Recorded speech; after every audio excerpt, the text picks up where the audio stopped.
Yes, hello everyone. Welcome back to another video here on Cluiche. My name is Séamus Brady. I'm joined by Dan Casey and Matthew Hurley, two very proud, happy Corkmen after obviously the Sars completed an incredible victory over Ballygunner in the Munster Club final. Matthew, I'll jump to you obviously because you're helping out with Sars in the backroom team this year. You must be absolutely delighted. I mean, absolutely incredible achievement, beating what a lot of people saw as an unbeatable side in Ballygunner. Yeah, thanks for being on again, James. Like it's no, obviously you can't say much when you're in a backroom team like that, but it was just brilliant. Just for the players themselves to get over the line, like to lose a county final team, okay, it was difficult for them to take. And as Johnny Crowley, the manager, said in the Irish Examiner, the Echo over the past few weeks, the players took the wheel of the bus over the last few weeks. They wanted to drive on in this Munster Championship, and they did so. Like there was some brilliant performances yesterday, like the tenacity of them, you can't ask for any more of it. And no, they were absolutely ecstatic afterwards, and you couldn't begrudge them at all. It was just an incredible victory considering where they were last year, losing by 17 points to Ballygunner. To go and beat them now this year in a Munster final is superb, and they deserve a lot of credit. The management deserve a lot of credit as well. It's just a brilliant achievement for all involved. And yeah, I think it's the first Cork hurling club to win a senior title in Munster. I think since 2009, I think it is. So it's a brilliant achievement. Yeah. It really is. And yeah, I'm absolutely delighted for the players more than anything. They're the main lads. They're the lads driving the bus, and the management team, obviously, in Dermot O'Sullivan, Johnny Crowley, Owen Quigley, Joe Barry, Darren Keneally, and the rest of the management team as well. It's superb. It's brilliant. And couldn't be any happier for them, obviously.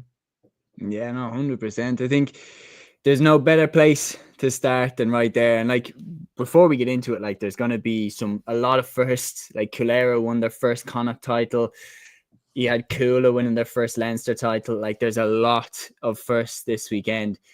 And there's no better place to start than here. Sarsfields 320, Ballygunner 219. This one was in Southland Stadium. Dan, you yourself, did you see this one coming at all? Did you give Sarsfields much of a chance? No, I didn't. To be fair, I saw the McKilly game, and yeah, I didn't think it was looking great for him. I don't think a lot of people thought it was going to look great for him coming down further into the series.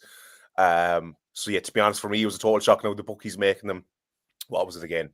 They had Ballygunner 1-14 on or something. Sars were 9-1, as the Rock alluded to in a post-match presser scene in the Examiner earlier. Like that was just a stupid price, but I did think they were in for another hammer, and I have to be totally honest. I'm not going to pretend like supporting the Cork lads all the time and thought they were going to do amazing. I didn't think they were amazing against McKilly. Look, to be fair, they just probably had an off day as well. That's probably something to do with it. And obviously bringing the likes of Matthew in the back room, this team, could have been a 17-point hammer if it wasn't for the likes of getting Matthew involved and things like that. So obviously they've changed things around this year a small bit as well. I suppose the main story coming out of this is posts about him everywhere is, well, I'm from Watergrass Hill. Well, they're in another final of their own, but Shane O'Regan. It's been absolutely incredible. This has got a bit of a weird one because he was coming up against some of those Watergrass Hill boys again in McKelly in the senior final. He didn't have a great game. He gets taken off after 44 minutes, whatever it was.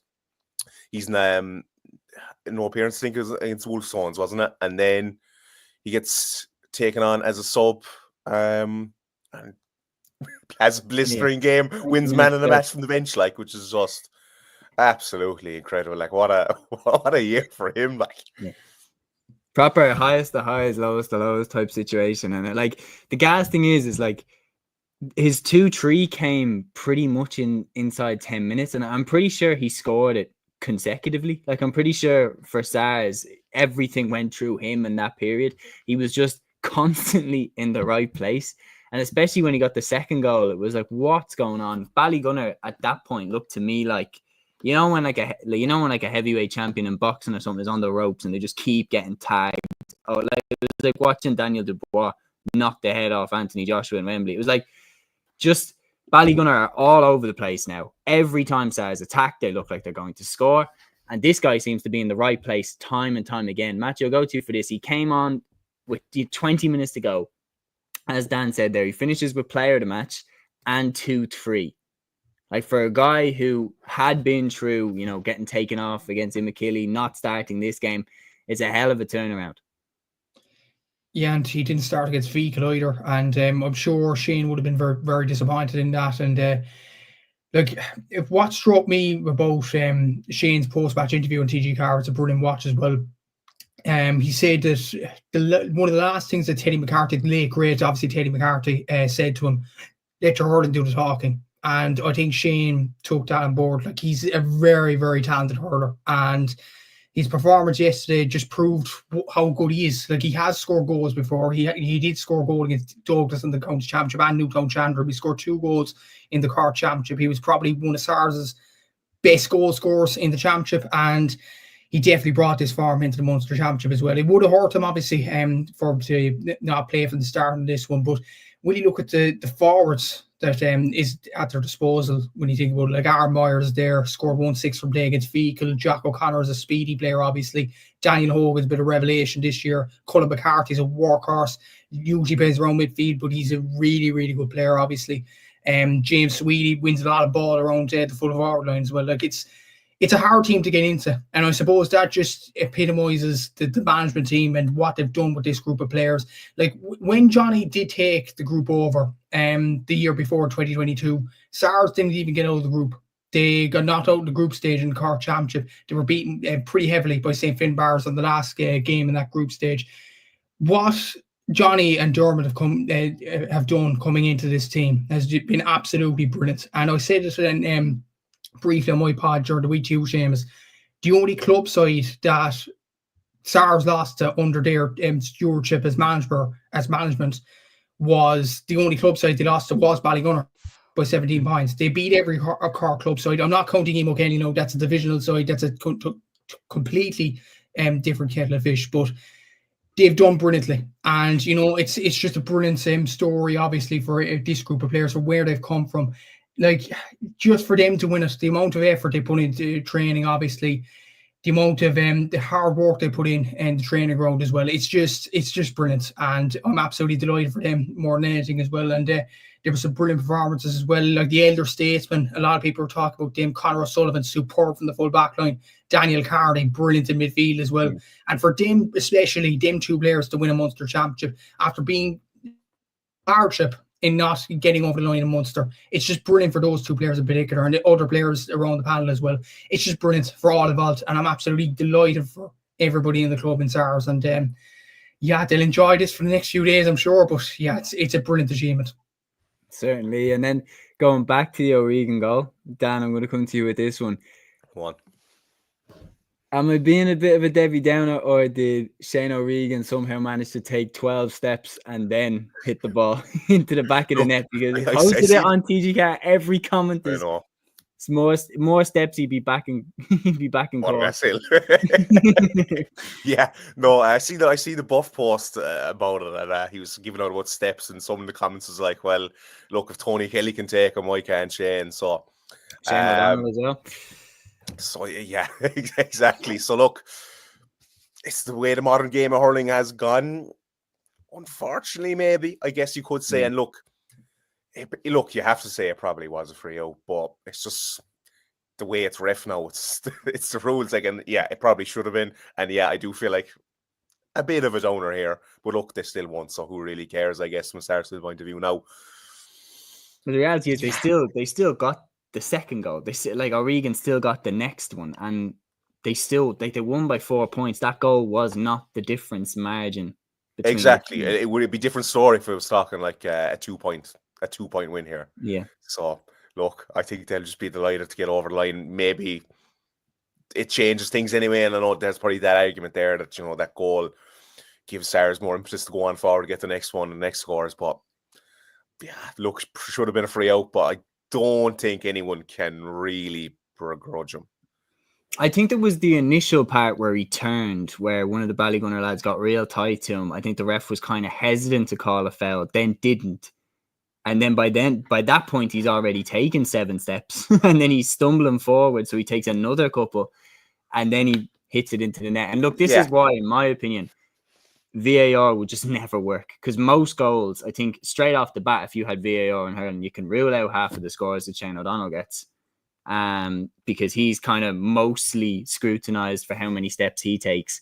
But a lot of scores across the board, especially big ones, would immediately be put to VAR, probably ruled out. Like, I genuinely, just out of interest, looked even in Gaelic football and said the Kevin McManaman goal against Kerry in 2011, Kev Mac took 8 steps to round Declan O'Sullivan before scoring.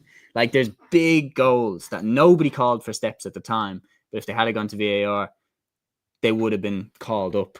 But anyway, one of the key parts in Sars, Matthew, I'll go back to you for this one. One of the key parts was your start, getting ahead of Ballygunner the way that you did, leading at halftime by 111 to 1-8.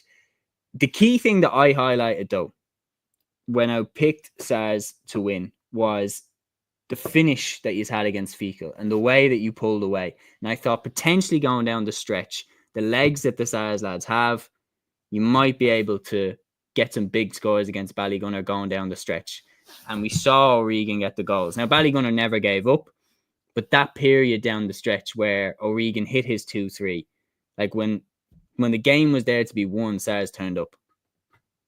Exactly. So, and a lot of people talk about Shane's 2-3, and rightly so. It was a brilliant performance by him. But I think a crucial score was after Pádraig Manny's free. He put into the net, like Jack O'Connor, to put that over. It just kind of just sealed it. Sars were going to go on and win the game after that. And like that took guts from Jack. He missed 2 previous efforts. Like he was brilliant throughout, but he missed a few efforts himself. And yeah, it was just a brilliant point that he took towards the end. It was an important score as well. Like Daniel Carney took some important scores as well. Like the fitness of the lads was absolutely superb. The tenacity of them as well. Like there was one period in the game, I think, when Stephen O'Keefe was put under pressure for him to put the ball out for a 65, and that just applies for the pressure that the lads put on him, and it put on the whole Ballygunner team. Like Ballygunner, maybe in the past against other club sides, there was an argument that Munster sides would wilt against them, but this Sars team, like no matter how many rocks or anything like that, they weren't going to wilt, and that just is probably a testament to the amount of effort that the players put in to this game. And yeah, they're worthy champions, and what else can I say? It's a brilliant achievement from them. And yeah, it was just for Shane O'Regan's second goal as well. Like Colin McCarthy deserves a lot of credit. That's like just the run he made just to create the space for Shane O'Regan as well. And he had a brilliant game yesterday. Like there's so many to name that had outstanding games. But yeah, it was just an overall great team performance. Cian Darcy was excellent as well, and Owen Murphy as well. Like there was brilliant performances all over the pitch, and you couldn't say that any lad on the field had an under-par performance. They all played to their max ability, and they were absolutely superb. And like it was a brilliant performance. That's all I can say. Yeah, no, absolutely was. You are worthy Munster champions. Massive congratulations to Sarsfields. And we will move on because we've got a lot to cover. Moving up north to the Ulster Senior Hurling Championship final, Slot Neil 2-19, St. Pat's Portaferry 1-19. This game took place at the Athletic Grounds in Armagh. Again, it was a situation where we were going down the stretch thinking, are we about to see another big upset? Because Slot Neil were overwhelming favourites for this one after beating Rory O'Cushendall in an epic game. Now, on Matthew's preview, both of us said this is not going to be a walk in the park for Slot Neil. Portaferry are going to be prepared for this. And they really started well. I mean, they literally scored inside the first 20 seconds, led at halftime by 7 points, led by 8 points before Slot Neil got their brilliant minute where they scored 2 goals. And I think, Dan, from that point on, once Slot Neil got the 2 goals in a minute, there was an air of kind of inevitability about it that Slot Neil were going to find a way. They're some side, aren't they? It's absolutely incredible what they can do. Now, to be fair, I didn't know a whole lot about Portaferry before coming into. I assumed Slot Neil were going to put them away handy enough, just to sheer hype around them at the minute and the star players they have. Like, but some of those boys really stepped up, like Shane McGuigan, for lads to be doing. Yeah. And like Sir Rogers there as well, of course, for like those dual players to be putting in the dedication they're doing into both the football and hurling. And from club and inter-county, like it's incredible. I don't know how they're doing it, manage it in this day and age. To be honest, I didn't think it would be possible. It's the testament to the lads and testament to the work rate and that squad and their never say die attitude. Obviously unbelievable for them to go kick on. Yeah, I suppose it did feel a bit like things are turning here. but they still have to go and do it and put it together, and there's no guarantees in anything, especially in the game of hurling. Big time, yeah. And like Matthew, like going down the stretch there, especially like Rory O'Menon for me at right half back stood out. Massive performance from him. Jack Cassidy was sensational. Shane McGuigan, another wing back, very tidy there, as well as being, an incredible footballer. He was exceptional at wing back, constantly getting into good spaces, and he had a big role in setting up the first goal for Slaughtneil.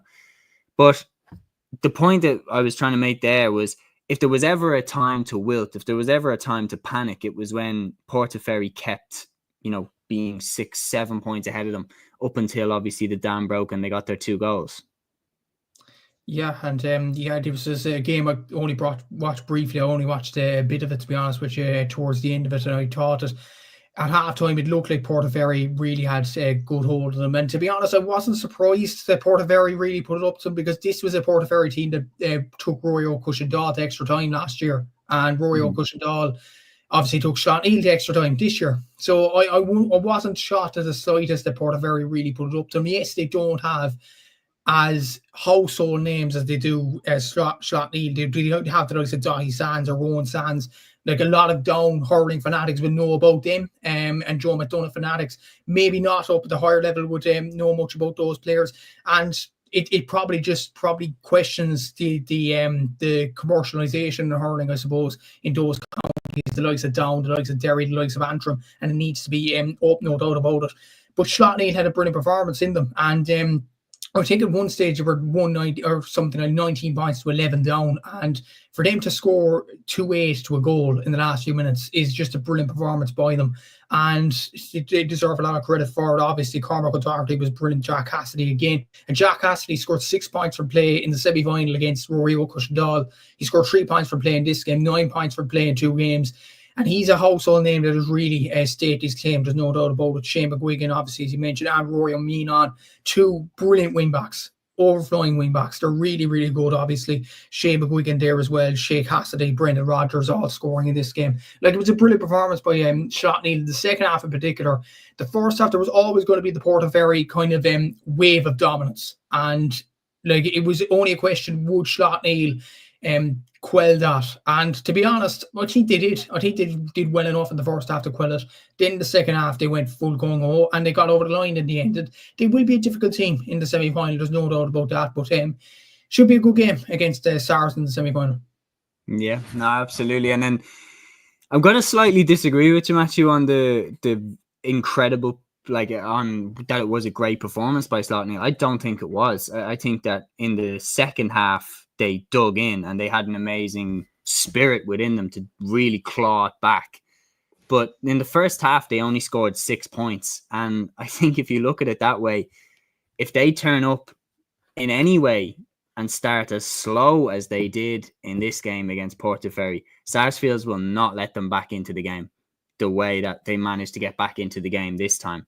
Like, if Portaferry were able to, hold off, if Sars were able to hold off Ballygunner, like, I don't think Slaughtneil would be well 6 advised. points, 6 points and a half is a football score, basically. Like, yeah, no, it's not great. Like, they had an amazing fight back, but their performance all around, I think that was a victory based off sheer grit and a never say die attitude, but not vintage hurling. I think that they were far more free flowing in the game against Cushendall. Yeah, but at the same time, you need to grind out these games. Yeah, and you look at it. I know we're going to talk about Coolera, Strandal, and Pearses in a bit, but Coolera, Strandal only scored 9 points inside 80 minutes against Ballinasloe, and then they beat Pearses in the Connacht final. This is the club championship. Anything can happen on a given day. So it's almost like for this game for Slaughtneil, yes, against Rory Oak, it was about the performance. It was about putting on a spectacle in front of the watching world on RT when there was nothing else on at that time. But this Ulster final was just about getting over the line for them. And I'm sure they'll just be delighted to get to an All-Ireland semi-final and get to get their Ulster Championship under their belt as well. And let's not forget, they pushed Ballygunner all the way a few seasons back, Slaughtneil. They will not give anything easy to Sars in 2 weeks' time. There's no doubt about that. I'm sure everybody in the Sars club will know that. They are a very, very good club, Slaughtneil. They have some excellent players. And yeah, it was just about winning yesterday and they got over the line. So this is the club championship. Anything can happen in the next few weeks. So they're still in with a fight. Certainly. I do make his favourites, says to beat Slaughtneil, but having seen the way that the club championship goes, I definitely don't want to say that too loudly for reasons related to Pádraig Pearse's, which we'll get onto in a little bit. Moving on to the next game, the Leinster Senior Hurling Championship Final.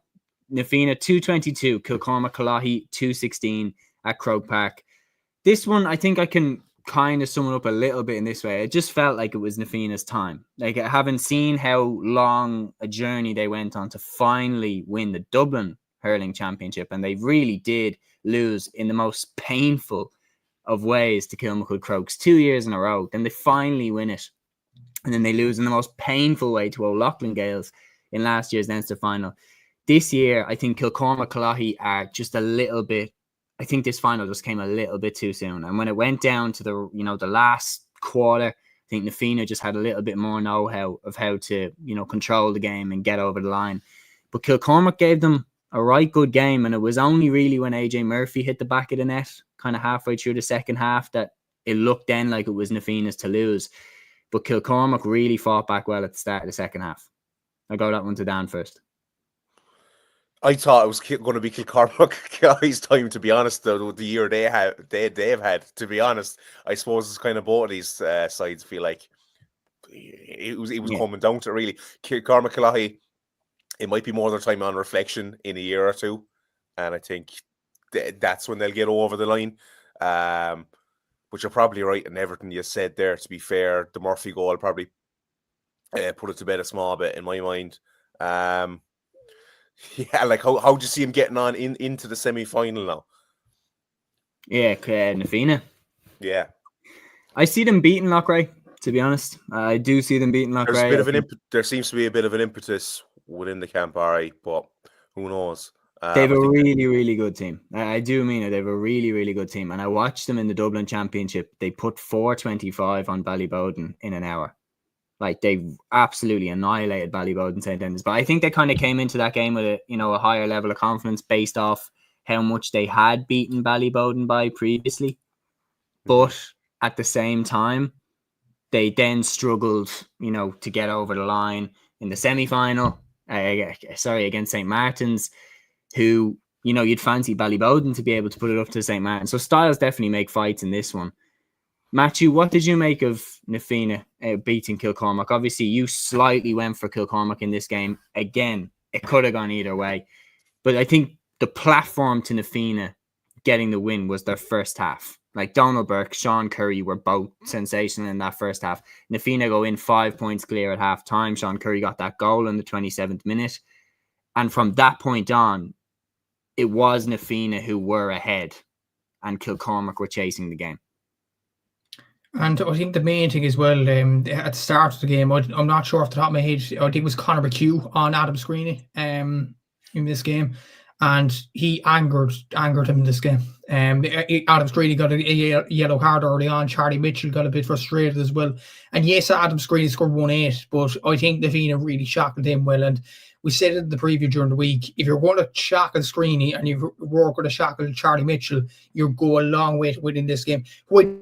Expected to step up for Kilcormac Callaghy. It was actually Conor Mahan from centre forward. I thought he was excellent. 1-2 for play.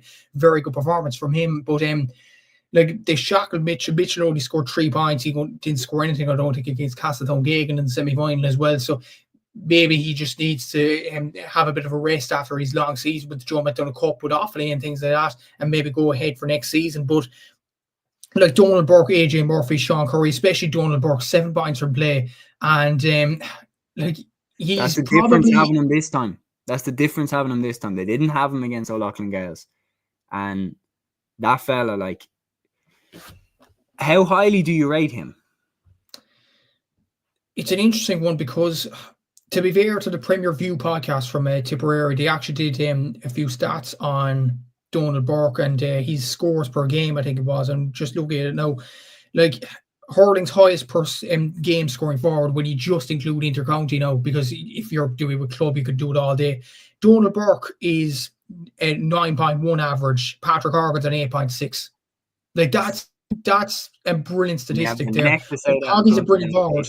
But I do think you have to recognise Donald Burke as one of the best forwards in the country. It's as simple as that. He's one of the top scorers in the championship. wasn't he? Yeah. If not I think it was after they got I think as they were knocked out against Cork, I think he might have been.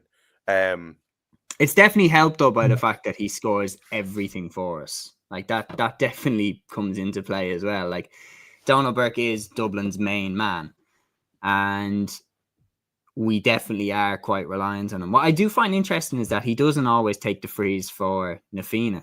Colin Curry often takes them. I wonder, will that transfer to Dublin now that Neil O'Callaghan is the manager?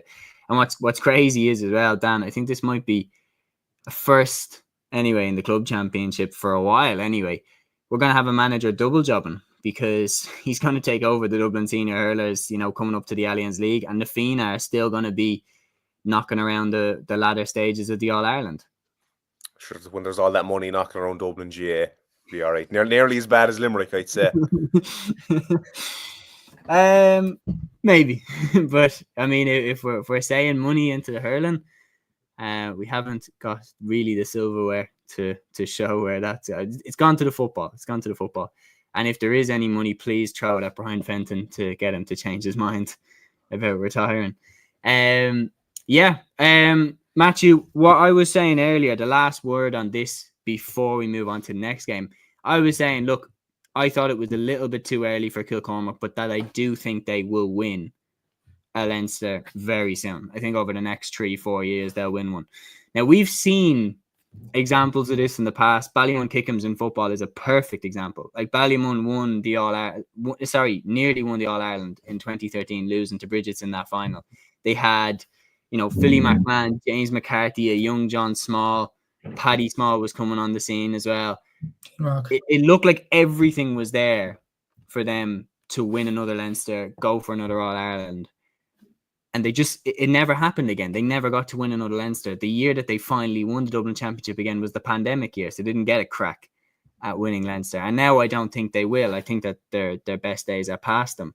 So for Kilcormac, can they seize, in your opinion, from what you've seen the next few years that they have? Of course they can. Like, you have Screeney there, you have Colin Spain in midfield, you have Charlie Mitchell, you have the nucleus of the Offaly team in that team. You have a lot of defensive players that Offaly use as well. Like your man Slevin in goal is an excellent goalkeeper. Conor Slevin, he's a long puck at him as well. He probably will play in the Offaly team in the next few weeks as well, I'm sure. Like, they do have some excellent players. There's no doubt about that. But I brought up the example on White Pod during the week about the down footballers in 2010. And Micheál Burhurtig, the great Micheál Burhurtig, said after Cork won the All-Ireland, it was great that the likes of Nicholas Murphy, Derek Kavanagh, Graham Canty, all them won the All-Ireland. That down team will be back. Down only reached one All-Ireland quarter-final since 2010. And so they clearly weren't back. So I feel like Kilcormac, if they are going to win a Leinster or potentially an All-Ireland, they have to do it within a 5-year time frame, in my opinion, just to get the confidence moving a bit. Because if you don't get it within the 4th or the 5th year, 6th year, the confidence could start to drain then. So I feel like Kilcormac will have to win a Leinster Championship sooner rather than later. When you look at the teams up and down Leinster now, the Fianna, the hunger might not be there next season. Ballyhale, their best days are probably behind them, in all honesty. O'Loughlin Gaels had their opportunity last year. Look at other teams as well. I think possibly a few teams in Wexford, the likes of Naveen and St. Martin's, will fancy their chances there.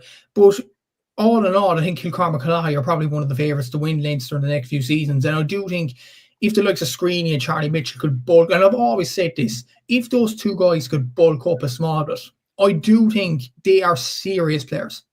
And I do think Offaly and Kilcormac could really excel as well. They showed, Offaly did show their skill against Cork in the preliminary quarter-final.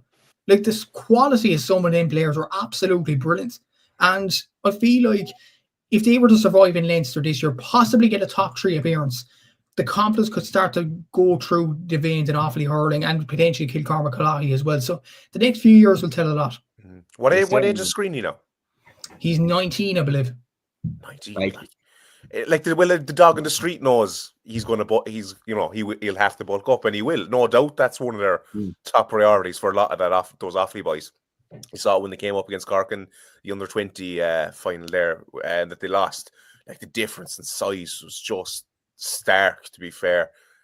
So I'd imagine there's a huge focus now in Offaly with Dyken there. I'd imagine doing an awful lot of that. And I'm sure Shane Lowry's helping out. I mean, I think they told me before, Shane Lowry's donating gym equipment and things like that to them. Like, so yeah, I think Offaly hurling is, you know, I'm not going to say they're going to win Ireland, but I think they're going to hopefully come into a bit of a crest of a wave. And I think Kilcormac might reap some of the rewards off of that now in the next few years. Hopefully they can just avoid relegation. Leinster. Lads, who's the last youngster that you've seen like Screeney come in with the reputation that Screeney has, or the hype that Screeney has? If you're talking about ball codes, David Clifford. Like, that's just hurling. I couldn't take Joe Canning. Is this when he was like Joe 15? Canning? But did you see what I mean? That like Joe Canning looked like a 34-year-old when he was 19. Like the size of him at full forward. Like, I do think it's incredible that the first two names that we've pulled out there is David Clifford, who's won 2 Footballer of the Years now, only 5 years into his career, and he feels like he's been around forever. And Joe Canning, like that's who we're comparing him to right off the bat. I think there's a few of the Limerick lads that you could look at. I remember being quite hyped. I remember Keane Lynch being quite hyped when he was coming. To be fair as well, Séamus, Tony Kelly, he won the Player of the Year and the Young Player of the Year in all 1 year in 2013. Gleeson, like these type of lads are very, very hyped when they come in. I think as well because Offaly is such a proud hurling county, and they have been in the dark ages now for quite a while. Like they've really, really fallen from what they once were. And Screeney kind of is the face of this new way. It's Screeney mania. It is Screeney mania. Like you see all the young friends running onto the pitch after dying to get his autograph. Much like Clifford, it's like they have a star now. They have someone they can all get behind. A nice, humble young fella who's just a great ambassador for the county and great ambassador for hurling as a sport. And yeah, it's so great to see. He'll have such a bright career ahead of him. Look, if he's in our county, he might go on and maybe win in Ireland. He's probably not going to do that with Offaly, let's face it. But he's some serious hurler, one of the best, probably the best young hurler I've seen, to be fair. Yeah, no, I do agree. I think that there's definitely a roadmap there for them. I think if they look at it this way and say, you know what, if we have, build it around this crop that we have, if they take examples like how Clare built the team around that crop with Tony Kelly at the forefront, and how all of a sudden you can get a really good crop together. Can they win in All Ireland? Like, only time will tell. I think it will depend a lot on who's around, if we're honest. If they were to have an amazing team now in this period, like there's too many big sharks now. But I think you look back at like 2015 when Kilkenny won that All Ireland, in my opinion, that wasn't a very difficult All Ireland. I think if you put that Kilkenny team against this year's Cork team, Clare team, I think this year's teams win. So I think it's all about the standard that you're up against as well. We'll move then from hurling to football. And Coolera, they beat St. Mary's RD by 114 to 210 thanks to a last gasp Luke Keating free getting over the line against a desperately hard fighting St. Mary's RD. Matthew, we said this one would go down to the wire. It certainly did. Coolera, it seemed like we're doing their best to try and throw the game away. They were 9 points clear at one stage. RD get their 2 goals inside a minute. They're right back in the contest. And just like that, Coolera had to fish it out of the fire, and they just about did. Yeah, and it was one of their elder statesmen, and Luke Keating, who's been there for donkey's years, 35. I was hearing on RT during the week, like he's some man to represent Coolera, there's no doubt about it. But when did I say, like, Con did well in patches, but he wasn't at his brilliant best. Like, there was one free for them to go 1 point clear, and he put it wide, and it was almost like Con-like, and it was almost like, is this going to be cool as day when a guy like Conor O'Hanlon puts the ball wide like that? But RD, to be fair to them, they looked dead and buried in the first half, as you mentioned, Séamus. They get 2 goals, and they're so. We talked about super subs. We talked about Shane O'Regan earlier on. Ryan Rooney is probably going in under the radar. He came on, he scores 1-2. Like, he probably should have scored 1-3 from a mark as well. Like, he was absolutely superb. And the goal he got, it was brilliant reactions. Obviously, a ball dropping in off the post and him to react like that. The Sean Callahan goal was a brilliant, well-taken goal as well. And RD went for it. There's no doubt about it. And that group of players, I've said this on many pods down through the weeks, that group of players have been through, been together from under 14, under 16. I know my club played them in the Fela, and they hammered us. They said about that, the better now. But they were brilliant back then. And that group of players have been together all the way up through the age grades. They've won 3 loud senior titles in a row. The next stage was the Leinster Championship, and they badly wanted to win this game. Not just for loud football, but for them themselves. It was a brilliant performance by them, but Coolera just pipped them and just had that extra bit of class at the end and a bit of know-how to get over the line as well. Like Mick Fitzsimons was a colossal player in this game. Noel O'Callaghan was good in patches. Charlie McMorrow as well. Like it wasn't a vintage Coolera performance. I don't think it was the best they have put up this season. There's no doubt about that. They have put up better against the likes of Kilmacook Crokes, against Naas, against Ballymun-Kickham's. Like, they have put better up performances than this one, but it was just about getting over the line, getting your Leinster title on the board as well. And it's just brilliant for the Coolera club. Like, it's their first ever Leinster championship, their first ever Leinster campaign. Yes, it's a Dublin club, but that can't be gone unnoticed as well. It's a brilliant achievement by the whole Coolera club, which is predominantly hurling. So it's a brilliant achievement, there's no doubt about it. And yeah, it's a brilliant achievement for them. And I think they'll fancy their chances at the semi-final, where they will play a certain team from Sligo. Yeah, and we'll get on to that in just a minute. I think for years, for me, as somebody who's a Dublin fan watching the club championship, Coolera were very similar to Ballymun-Kickham's in the sense that you'd look at their team on paper and you'd be like, why can't these guys get it to click? They have the O'Callaghan brothers up front. They have Peadar O'Cofaigh-Byrne in midfield. They have Mick Fitzsimons and Conor Mullally in defence. But this year, there was something different about them. They had it right from the get-go. They beat Kilmacud fair and square in that final. They were the better team. They were the worthy winners. And then coming into the Leinster Championship, there's always going to be the expectation, realistically now, as the Dublin club, that you should win the Leinster Championship as well. Why it was a huge shock when Kilmacud lost to Mullinachta back in 2018. People still talk about that to this day. So for Coolera to manage those expectations and to win is an incredible achievement. However, I'm going to poke a little bit of something that's bothered me. Very, Matthew, I know that you're a Liverpool fan, so please take my sincerest apologies for this next bit. But it was very Liverpool-esque the way All Irish Sport posted Nafina lifting the football back in 2001 and then lifting the hurling this year, and then Coolera lifting the hurling in 2016 and now lifting the football this year, as if they'd done the double. I'm like, nah, hold on. 2 completely different teams, won competitions in 2 completely different decades. Don't be trying to link these up together. Very like when Liverpool won the Premier League in one year and then the Champions League the year previous and then whipped around with the 2 trophies in the bus as if they'd done the double.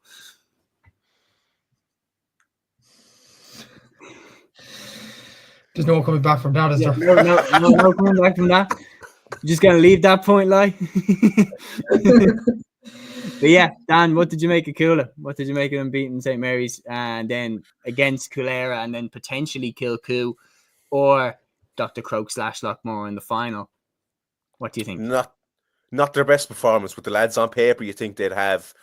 And look, very casual enough Gaelic football enjoyer, I suppose you could say. So look, to be fair, going from the names I've seen on the team sheet though, and from watching the match, you think they're putting these boys away handy enough. The team from RD, but I was surprised, and I think like a lot of the teams in this round of the championship, they didn't quite have their best performance. We talk about Schlockneil there, talk about Ballygunner as well in particular. I think probably just didn't have their best performance, as well as the other team being good as well, of course. So yeah, cool. I'll be happy to get over the line. And look, I think as Matthew said earlier, these are games you just have to grind out and win. It is what it was. That's all business anyway, to be fair to them. But I think maybe the mind was already in the semi-final before they even took to the field a small bit. At least it's coming from my point of view anyway. Con, from what I've seen, I could be wrong. This someone will bring out a scoring stat now and make me look like an idiot, but which wouldn't be a surprise. But has he been that good this club championship from what I've seen? He's had a few off games. He's been good, but he hasn't been as integral as you would assume he would be, if you get what I mean. Like the fact is, when you look at, for example, Coolera, Strandhill and where they are, you immediately think, well, Niall Murphy must be in unbelievable form. He is. Like, you have examples like that where Errigal Kieran are in the Ulster final. You think, the Canavans must be doing the stuff. They are. Whereas Con is doing well. There's no question about it. But he got sent off in the Dublin final against Kilmacud Crokes. He got that suspension overturned. But Niall O'Callaghan was the key man against Naas. And I feel like Con attracts all the attention because we know what he's capable of. But players like Luke Keating, Niall O'Callaghan are playing superb and have a big role as why Coolera are in the position that they are in right now. And they are going to go into the semi-final to play against not Pádraig Pearse's Coolera Strandhill. Lads, I just give up at this point trying to make predictions about anything. Like, how are you going to beat Bridget's, who got to the final last year? Then you're going to smash Currafin. And you're going to get me to believe that this is the year that you finally go on and win the All-Ireland because you haven't done it. And yet, Coolera, what a story. What an incredible achievement. Coolera winning their first ever Connacht title. Matthew, I'll go to you with this one first. What an incredible achievement. What, to you, helped them get there? But just their grit and determination, I guess. Like, it was just a brilliant performance by Coolera, there's no doubt about it. They were behind, I think it was 2 points at half-time, it was 7 points to 5. And it's normally for the underdog to come back to a game being behind at half-time against a side that are All-Ireland bound. Like, Pádraig Pearse's were All-Ireland bound. When you look at the scorelines that they did put up, when you look at the sides that have fallen by the wayside, when you see the Scottstown are gone now, Castlehaven are gone, Kilmacud are gone, Glen are gone, Schlottleal are gone. When you see all those sides fall one by one, you think Pearses have it. Like, if they don't do anything stupid here, they have it. But Coolera had other ideas. Like, it was a brilliant performance by them, especially in the second half to drag it back into it. And yeah, Pearses, they will feel sick about this game. There's no doubt about that. It was probably a game that they probably should have won it. And there were some good performances, like Jack Tumilty had a good performance, so did Declan Kenny, but just not enough really from Pearses. And it was a bad performance on the worst possible day really in the Connacht final. And when you think about it, this group of Pearses players have beaten the likes of Knockmore in the Connacht final 2 seasons back. They've beaten Curfin, they've beaten Bridget's, they've beaten Roscommon Gaels in the Roscommon Championship, and they fall to Coolera Strandhill. No, with the greatest of respect now, Coolera Strandhill, they have some good players, but you would not have expected them to overcome Pádraig Pearse's. But it reminds me of Sligo in 2010 beating Galway and Mayo and then losing to Roscommon in the Connacht final in 2010. I remember that the one where Downey Shine kicked 14 points or something ridiculous. Very similar. It reminds me as well of the club. Do you remember this when you mentioned this as a domino effect? St. Finbarrs and Cork losing to Nemo Rangers, then Nemo losing to Clonmel Commercials. Clonmel Commercials then lose to Newcastle West. And to be honest, Kieran O'Reilly should have been beaten in the final by Newcastle West as well in Munster. Like, it just probably just epitomises the craziness of the club championship. And that's what happens when you have sides like Kilmacud are gone and Watty Glen in particular, who have been probably the standard bearers over the last few seasons. You have sides coming into this now who would have been touted as favourites with the bookies, but they just fall flat on their face because the hype is too much for them. And I think that was the case for Pádraig Pearse's yesterday, honestly. Do you think is it the hype, or is it just they think they've already won it before the ball is even kicked? I think that's it, man. I genuinely think they looked at this and thought, we've got one eye on the semi-final here. Especially, Dan, I'll come to you for this, especially when Declan Kenny got the penalty. So when he kicked that penalty, Pearses were now 4 points clear going down the stretch. And even in the last few minutes, Coolera had kicked a couple of points. They were 2 points away from them. But then they kicked 2 absolute worldies. First one was Niall Murphy from a ridiculously tight angle. And then, if you've seen this reel, TG Carr have it up. It's up as well by a few accounts, stealing the footage too. But Kevin Banks... but Kevin Banks absolutely sending a missile over from the midfield. Just 2 ridiculous points that Pearses never, ever would have expected them to score from where they scored from. I suppose when worldies win games, you can never be too mad, at least from the neutral point of view. I know Pádraig Pearse kicking themselves up the hole, like blowing a 4-point lead, take advantage of the last of the new Gaelic football rules as well, as in just sit back. Like, We'll come to that because we've a comment in here from Sean O'Malley. He says, "What do you guys think of the rules being passed?" What do you think, lads? Do you want to jump in real quick with your? I'll get your brief thoughts on it now. Dan, I'll come to you first. A good thing for Gaelic football that the rules are passed, or what do you think? Yeah, 100%, 100%. Look, it was so hard. I'm a hurling snob. Like, let's make no bones about it. I just found the game of football so hard to watch in general. I would have much preferred to watch even the game of soccer or like it was just getting really, really tough to watch. Or getting even the motivation to watch a game was becoming such a bore if you had no involvement in the match itself. It just became so tough. The Croke Park, what would they call it again? The trial games, will say. Look, it's going to take a while for players and managers to get used to them. It was grand, I think. Was it overly exciting? But no one was going for it anyway. Like, there was nothing on the line there, so people are still adjusting to the rules anyway to begin with. What's crazy is that's how many went through. There was the amount of them that went through was what surprised me. Yeah, but that's the crazy stat. That's as it stands now, unless he gets there with Ballymunkickums. That's James McCarthy's last game in Croke Park, playing in the FRC games. That's why it came as a bit of a surprise to me when he did announce his retirement, because I thought he was rolling into another season. Like, it definitely seemed like everything, normal service. He's going through the games and he's going to be back. Heartbroken when it was announced that, and then Fenton steps away. You're like, oh, what's going on here now? Do you know that meme? Do you know that meme of the guy standing in like an empty pool, just staring into the distance? I was thinking about showing that up.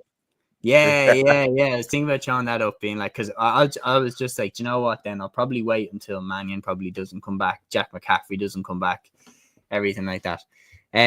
Sean, there's another question here. He said, will they be for club and county? Both. And leads me nicely, Matthew, your thoughts on it, and then what's your thoughts on it being applied for both club and county? First of all, a lot of people were complaining. A lot of people have actually direct messaged me, particularly I would think Ulster fans have direct messaged me, and they said this isn't good rules for Gaelic football, and they've gone on long tangents and things like that. The bottom line of it is Gaelic football has needed improvement for a long time now. Like, there were some games this season, and even looking at I dip into other sports and things like that as well. I try to do as much as I can in terms of that as well. And when you look at it, hurling, the Olympics, League of Ireland, rugby, all them sports have surpassed Gaelic football now. Like, you look at a rugby game now, let's say Ireland and Australia last week, I was enthralled by that. I was enthralled by the Sars at Ballygunner. I know I was in the backroom team and you were nervous and things like that, but I always wanted more. Like, this is just incredible stuff. Guys going full head for leather. It was brilliant to watch. But the frank reality is in Gaelic football, too many games this year have been a bore. Derry and Kerry sent me to sleep in the quarterfinal. Armagh Galway was probably one of the worst All-Ireland finals that I ever watched. Dublin Galway, good shock, obviously Galway getting over the line, but I wasn't really enthralled by the game at all. Louth Cork wasn't a good game at all. There was so many games this season where you're like, what time is it? Like, it's you were just your eyes were getting watery. You're just going on your phone. You're like, you're there at the venue, or the TV is on, but you're there just scrolling like Twitter. Exactly, yeah. That's the thing about it. And I am surprised, though. I will say that I am surprised that a few rules did pass. I'm surprised that the advanced mark rule passed. I thought they were going to ban it altogether because of what the vendors were saying about it. Was that wishful thinking from your point of view, Matthew, that they banned it? It was, to be fair, and I will say this. I was a fan of it when people were talking about it, but then Daniel O'Mahony did an interview with the Irish Examiner, and he said that it does suit the attacker more than the defender, because the attacker could claim a mark, go for the advantage, and go for goal then, because it's like a win-win situation for the forward. He can go for a goal, or he can claim the mark. It's like a lose-lose situation for the fullback then. So I think if you're going for fair is fair, I think you needed to ban the advance altogether, in my opinion. A few other things as well. I'm surprised that, all the others I'm not surprised, but I'm surprised about the comment there about going into club and county this season. Look, I am okay with going to club maybe around Premier Senior Championships or Senior Championships around the country, but I'm not a fan of it going down to junior and intermediate level. Simple as, because I Never know gonna from work. experience, lads. I know from There's going to experience. be some mad There are some instances where people the doing score can be backflips outside different the from the 40-meter referee, arc. You know, the scoreboard, and the media. So what's the advanced mark, or not the advanced mark, the 2-point arc, the 40-meter arc? What sort of confusion is that going to play alongside in the ground? And there are some games at junior level down my region in Cork where there's not even a scoreboard at the ground. So you don't have a scoreboard at the ground. You're implementing these rules with the 2 points for the 40-meter arc point. It's going to create a lot of confusion. Going to create a lot of tension as well. You'd imagine people are going to be arguing which way and that, and like if you think people, it might be bad for fighting as it is, but like at a junior level like that, that's going to cause some serious tension. There's going to be some serious like let's be honest. If you're 2 points behind in the last minute and you take a shot from distance, you're immediately going to be like, "Ref, I was outside the 40-meter arc," even if you're not. You're definitely going to try. And there'll be lads like defending them to the death, even though full know, well, they're wrong. And and then even if I'm a defender there, I'll be saying, "Ref, he was inside. That's not a 2-meter point." Like all this, there's going to be all sorts kicking off. I feel sorry for the referees. Fucking hell. Because mate, there's been a few games that I've played, especially where I'm like, yeah, if this kicks off, it's just going to be a bloodbath here. Like, let's just get out of here alive, like that type of thing. So especially if you finish the game off with a very real debate over whether or not you were inside or outside the 40-meter arc, it'd be quite interesting to see if they end peacefully or not peacefully, to put it mildly. The thing is as well, like with the scoreboard I mentioned there have been a few games down through the years where games would have to get replayed because they were unsure about the scoreboard, because the referee would have a different score, then the scoreboard would have a different score. There'd be different sides to the story. There'd be sides claiming, "Oh, we won this." There'd be sides claiming, "Oh, it was a draw. It was a clear draw." That's going to happen a lot in junior level and intermediate level without the new rules. So imagine with the new rules coming in, it's going to cause a lot of carnage, not just on the pitch at the end of the game, but in the weeks after it as well. And that's going to be a problem in the calendar as well. So it's going to be hectic, I think, in winter months next year. Big time. Well, to wrap up on the Coolera versus Pearse's game, absolutely sensational result for Coolera. The first ever Connacht Championship. Massive congratulations to them. The key goal obviously coming from Doherty, who fisted in from Niall Murphy's free that dropped short. And they are the Connacht champions, and they move into the semi-final where they will play against Coolera. Absolutely sensational. We have 2 All-Ireland semi-finals as well to discuss. And I'm going to put these together because, Matthew, right from the start, we've had a feeling that it would be Kilmacud Crokes and Kilkerran Clonberne in the All-Ireland final against each other. Kilmacud Crokes battered Castle Highland Desmonds 5-11 to 1-5, bearing in mind that this is a team with Louise Galvin in it, with Cork Lynch in it, with Ailish Lynch. Sorry, not Louise Galvin, Lorraine Scanlon. Lorraine Scanlon, Cork Lynch, Ailish Lynch. Like, these are experienced Kerry players that now have All-Irelands to their name. And Kilmacud swatted them aside. Then on the other side of the draw, Kilkerran Clonberne had it a little bit closer against Clonairin, 2-11 to 1-9. They did the heavy lifting in the first half, 2 first half goals. The main one, the one that really I thought was impressive was Ailish Morrissey's, but that put them in the driving seat. They got over the line. Coming into an All-Ireland final against each other now, I said from the start, I think this is Kilmacud's year. You said Kilkerran will do 4 in a row. Has your mind changed at all on that, or are you still going Kilkerran? It has changed a bit. The way that Kilmacud dismantled Castleisland, that was a brilliant performance by them. And the names of the team sheet that Kilmacud have as well, it's not just a team putting up a massive performance with mediocre players and things like that. You look at Kilmacud's team: Michelle Davern, Lauren McGee, Grace Coss, Alpha Davern of Galway Senior, Niamh Cotter from Cork, who was on the Cork LGFA team down through the years as well, an excellent footballer, and probably should be in Joe Carroll's plans next year. There's no doubt about it. Like, they have an incredible team, Kilmacud, and like to put Castleisland Desmonds away like they did in that scoreline, like that's an 18-point drubbing of a team that have Ailish Lynch, Lorraine Scanlon, Cork Lynch, Andrea Murphy. Like, that is a brilliant Castleisland team, and to put them away like that, like that's a brilliant scoreline to put up there.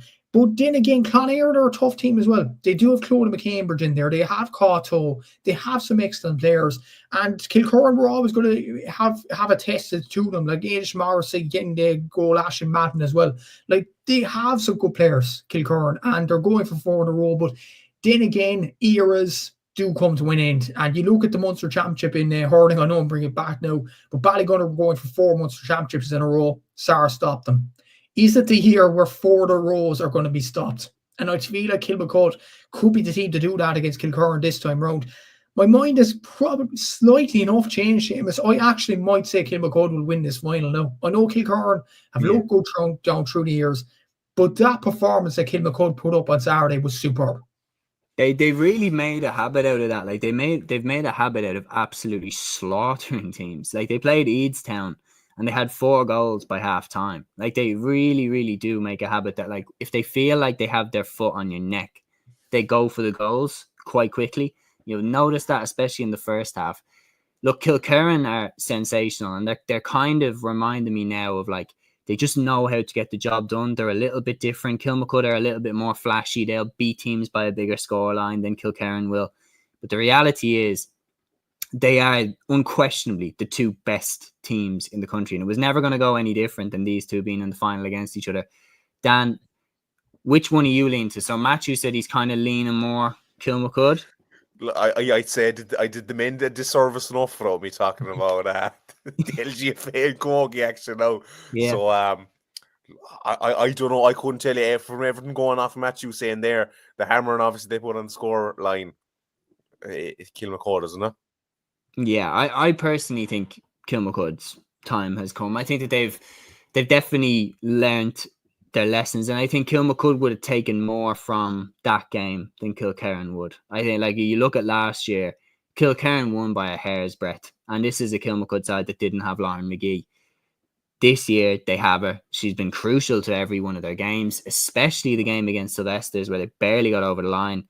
And they have Alva Davern in there, like a Galway all-star. Like, she's absolutely crucial to their forward line and how they tick. Michelle Davern, a full forward, sensational. Niamh Cotter as well. Definitely has to be, in my opinion, in the Cork plans for next year. She's been brilliant.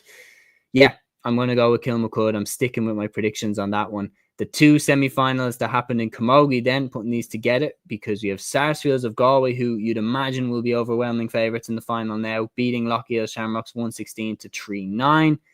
And then Trua Clonlara, Matthew, you got this one right, 11 points to St. Vincent's, 9 points in Walsh Park. So Trua now are going in against the Sarsfield side that is, you know, their resume speaks for themselves, the amount of All-Irelands that they've won. But can Trua pull off another huge upset? There's every chance that they could do so, but Sarsfields will be very, very hungry after last year losing to Dicksport the way they did in Croke Park, and they do have some outstanding players. The Galway champions, the likes of the McGraths, like Hopper McGrath's in charge there. It's almost like a family field there. Orla, Siobhan, Niamh, all there in that team as well. Like, they have some very good players. There's no doubt about that. And they have been probably the best team in club championships down through the years in Camogie. True Clonlara, it was just a good feeling. Like, the way they won Munster, the way they beat Galter in the final. I know it was through free pucks. And they also got past, I think, Drum and Inch and St. Finbars were in that Munster Championship as well. So for them to go on and win that Munster Camogie Championship, it was almost sort of a feeling that they were going to get to the All-Ireland final. I know they're a Clare team. The Clare Camogie team haven't done well over the last few seasons, but there's a lot of togetherness with this Trua Clonlara team. Like Anya O'Loughlin, I mentioned her during the week, scored 4 points in this one. Emer Kelly scored 4 points as well. Like, they have some very good players, and there's every chance that they could put it up to Sarsfields in the final. And it should be a good game in 2 weeks' time. I think Sarsfields would be slight favourites, though, to win the final against Trua, but Trua would really put it up to them. There's no doubt about that. But just on a side note, Séamus, did you see the programme that St. Vincent's put up this weekend against Trua Clonlara? No, I haven't seen it yet. The amount of changes on that sheet from the programme. I looked at it briefly on Derek Lynch's Twitter as well, a Clare journalist.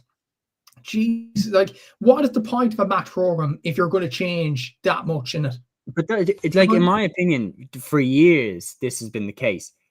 That just should have been banned from the get-go. Because, like, it's gas, isn't it? You know, lads, when you're in the media section and everyone's there thinking, you know when you're sitting there and you've got all the work done, you've got it all set out, and then you just know that they're going to pull some shit just before the game and they're going to throw someone in.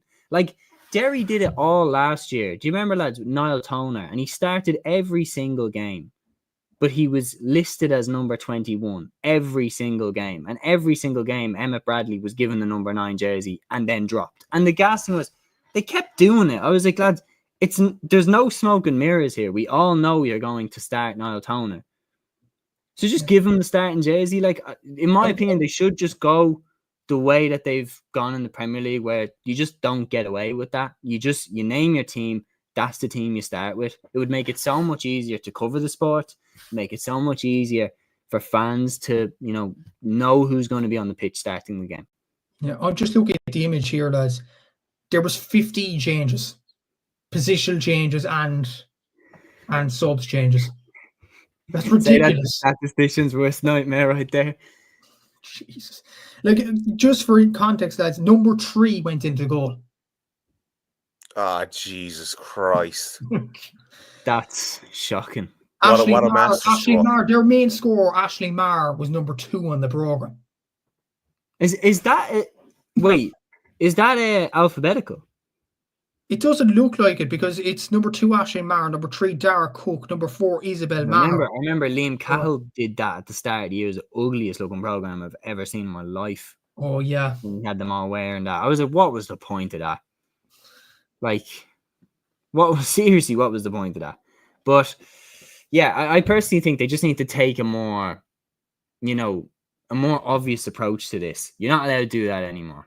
You name the team, that's the team that starts. The only exceptions is injuries, but then to be fair, you'd probably have a load of people pulling a hamstring 5 minutes before the start of the game, and then the sub coming in anyway. So yeah, I wonder how they do it in the Premier League. Like, how do they monitor it, ensure that it happens? Because you'd imagine that the potential advantages, Dan, are definitely there to, like, deceiving your opponent just before the start of the game. But it's such an Irish thing. It's such a GA thing to just pull some shit like that. It's just like that is GA heritage in its all. Like, I don't know how you monitor. I don't know what the Premier League lads do it, to be fair. Because you definitely could throw in I don't know the word I want to use there to describe that. But yeah, you could just throw someone in. But like, is it too predictable anyway? Will people know? I don't know. Maybe get punished if it happens so many times or something like that. Obviously, the most famous one was Ronaldo in the World Cup in '98, where he wasn't on the program and then was on the program 10 minutes later, and then that obviously turned out to be a whole scandal in its own right. Look, personally, I think they just need to take a more, we're in charge here. You name the team, that's the team you go with, unless your leg is literally hanging off. But that's the team that you go with. I think in the Premier League, they have to complete like fitness tests and stuff like that before they're cleared to play. This is a big example of this, Séamus, and Dave.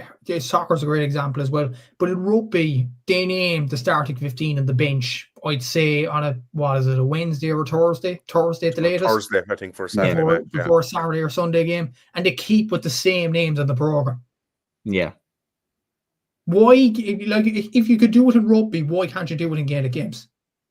Yeah, but like, I suppose you can. Again, it's a situation that when you get down to the club, it's just kind of more in the hands of the coaches and stuff like that, because there isn't as many people there to enforce it. But you'd imagine when it gets to the All-Ireland semi-final stages, you'd kind of want to cut that out. Anyway, predicting the winner, I think Sarsfields will probably win. I think they're too experienced, and the hurt that they have from losing last year to Dixborough, I think, will carry them over the line. Big shout out as well to all of the Irish stars who competed in the AFLW this season. There was a record-breaking 34 Irish girls who played down in Australia. And the final this week, we had Jennifer Dunn and Orla O'Dwyer competing with the Brisbane Lions in that final against North Melbourne, but they were beaten by North Melbourne, who had, of course, Vicky Wall, Blaheen Bogue, Erica O'Shea, and Niamh Martin from Tipperary all playing. Of course, there's a new player who's gone down, the Waterford captain, Kellyanne Hogan, which makes it now 35. I've heard rumours as well of more players going. Like, lads, I'll go to you, Dan, first for this. That's low key a big threat for the LGFA. The amount of girls that are Unbelievable, isn't going, it? like, And they're doing well. It's not like they're doing yeah, badly. Obviously, they're just seeing this such untapped market now.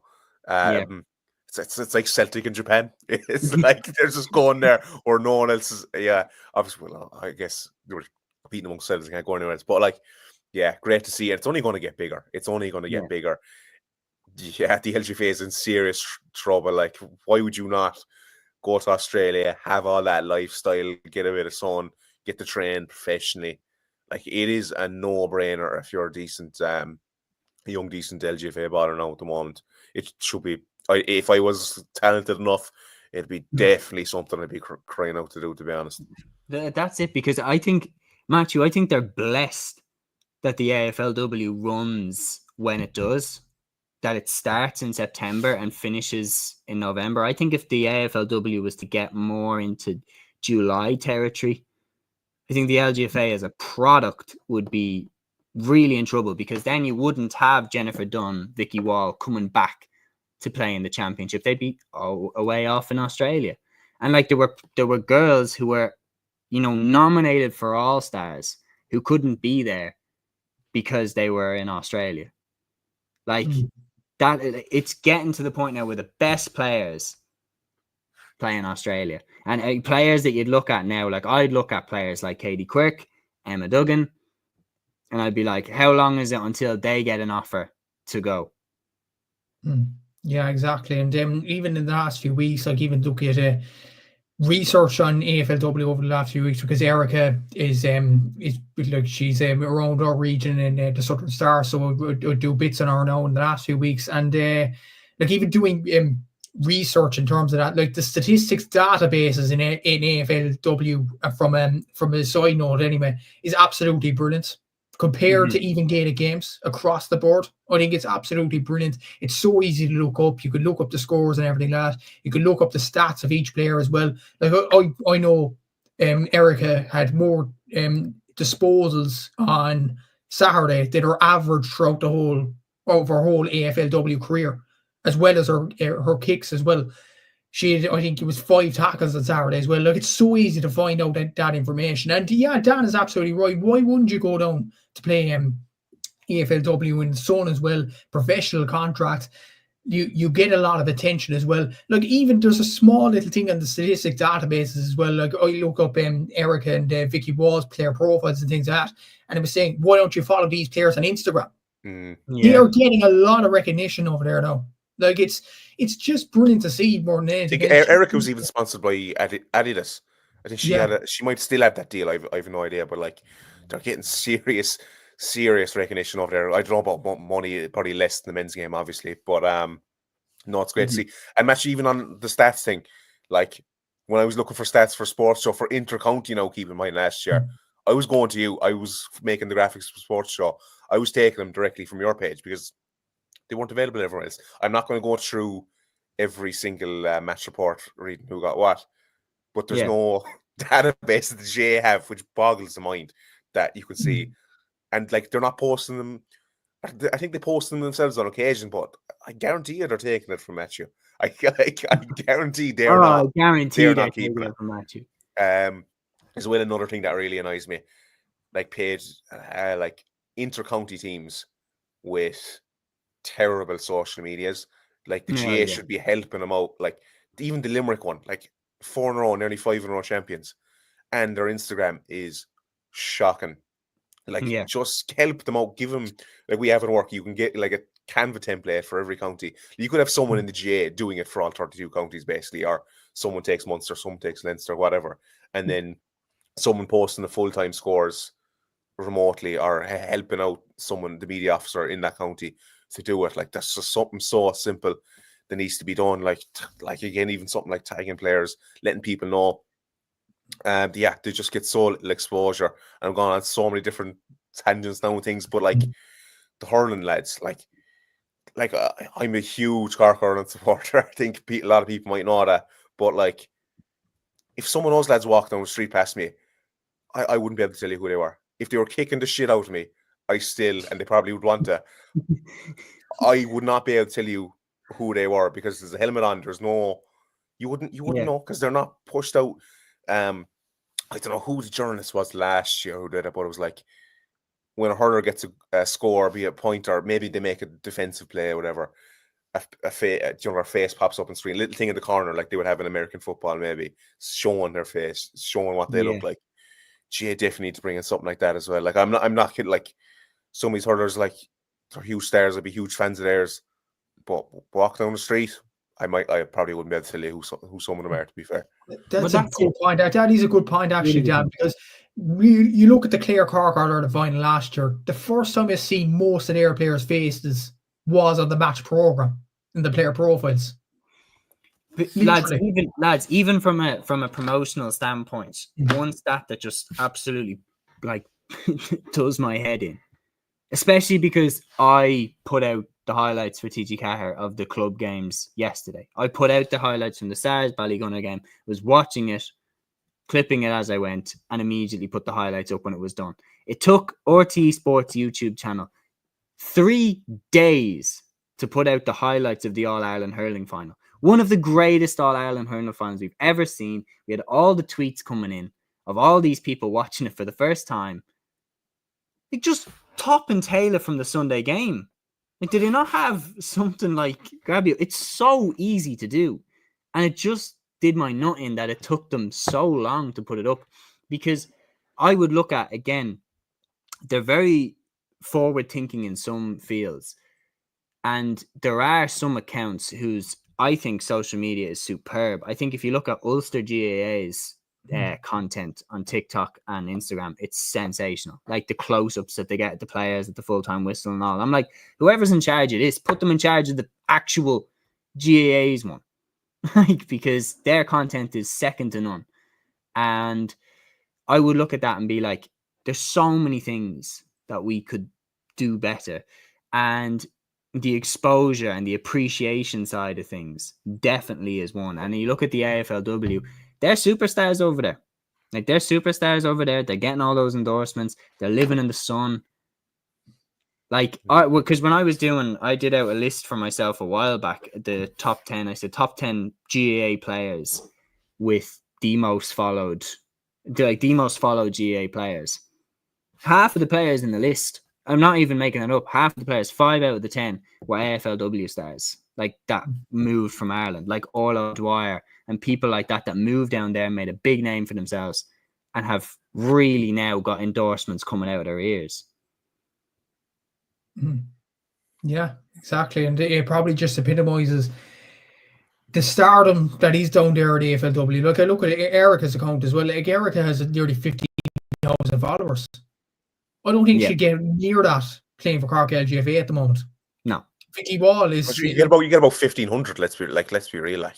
And that would just be from your general life. I don't think playing for Cork would help that much. And I don't know. It's just there's a lot that we can improve on. But just before I wrap it up, just to throw it back to the question Sean O'Malley asked, because I realised I didn't really give my thoughts, was the FRC passing the new rules.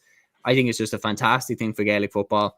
It's something that we desperately needed. And if you, for 1 second, think that maybe we don't need this or maybe it's rushed, just go back and watch the Mayo Club final last year. I wouldn't wish that on my worst enemy watching that game. 6 points to 4, 1 point from play for both teams in the entire game. Like, just absolutely shocking. I figured this out with Matthew Dan, right? From when the first point from play was kicked, you could have got on a flight, gone to London, landed, and then seen the next point from play. Like, that's humiliating. Like, if you then say that we don't need changes, like me personally, I think that they went a long way around it and everything like that. I personally would have just gone with a shot clock for the inter-county game and then probably just left the club game as it is because it's too hard to enforce there. But definitely for the club game, for the county game, I was thinking shot clock. The new rules are going to be very difficult. And what county is going to best adapt? From the outside in, I'm saying Jim McGuinness will be up night and day figuring out these new rules, how to play them best. He's just I He's got that think brain, like. actually, and it pains me to say this, I think Kerry could actually do really, really well with these new rules. Imagine He a is full even forward line Clifford with inside, David Clifford, John O'Shea, and probably Tony Brosnan in the full forward line. They only have to stay up there. Would Yeah. you bring Clifford back into the half forwards to go for the 2-pointers? Well, Ooh, Clifford can come out himself. Yeah. Just get the ball and go out and get a 2-pointer there. I think Armagh could do pretty well in this. Reno Neal's on kicker. But it was weird because with Ulster he did none of it. Because I was watching the game. The only thing is, lads, and this is a full prediction from me now. We are going to see some absolute annihilations with these new rules. Because the one thing that was clear is with the old rules, boring as they were, Louth could stay in the game against Dublin by holding onto the ball for dear life every time they had it. And that's what they were doing. Like, it was very clear, like, whenever Samuel Roy was lining up a free, there was nobody inside the Dublin half but him to take that free kick, and then everybody was back. So they were able to stay in the game like that. What was very clear is the minute that I saw Connacht are more up for this than Leinster are, Connacht then proceeded to beat the shit out of Leinster. Like, literally, what was the score at the end? Like something like 4-25 to like 3-11. Like, it was absolutely like an annihilation. The key thing is, though, Séamus, the 4 points. So what we're gonna have, just if I could say this, what we're gonna have is we're gonna have massive debates about changing the whole championship structure now. Because mark my words, when Mayo and Galway play Leitrim, like they are going to provincials, like they're going to absolutely murder them. Could you imagine a Dublin 6 in a row team playing with these rules, where they have to attack every time they have the ball, where whoever's they're playing can't just sit back and hold on for dear life? Kerry as well, they'll probably murder whoever they play. Yeah, I'm thinking Cork are probably in trouble down in Munster now as well. Like, yeah. So we will see more debates about championship structures, and I think it will eventually lead to a senior, intermediate, junior 15 years down the line, because the GA do move slow and they have to be shown undeniable proof that something needs to be changed before they change it. I kind of can't wait for the drama of it all anyway, to be honest. Yeah, we'll have a lot to talk about anyway, but this has been a good episode, lads. It's been a pleasure having you both on. Big thank you to Dan Casey for jumping on. Big thank you to Matthew Early, the Gaelic Statsman, jumping on. Big thanks to Sean O'Malley as well for his comments throughout the video.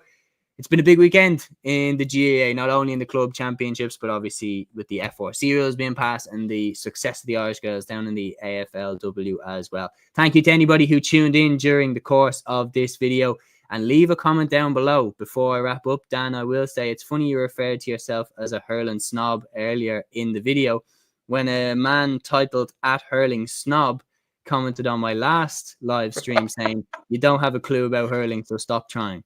That was me. So that was actually maybe that was you. Burner account. But anyway, that is another episode done here, guys. Thank you so much for tuning in. Until the next one next weekend, take care.